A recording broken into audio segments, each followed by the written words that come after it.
पिया जी। दोस्तों आप लोग देख रहे प्रो बाइंस 1 मिलियन। तो फिर से एक बार स्वागत है प्रो बाइंस 1 मिलियन में।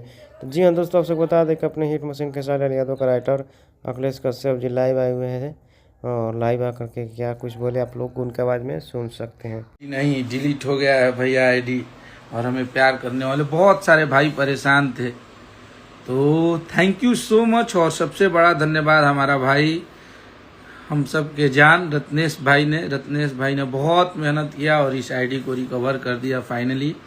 जिस आईडी को डिसेबल कर दिया गया था, सस्पेंड कर दिया गया था, कुछ अपने ही लोगों ने स्ट्राइक मार के आईडी पे प्रॉब्लम खड़ा कर दिया था, तो कोई बात नहीं, सब हमारे हैं और सब प्यारे हैं।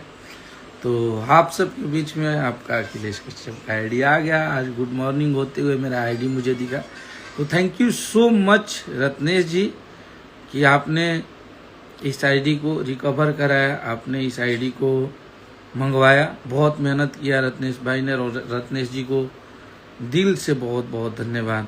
Thank you.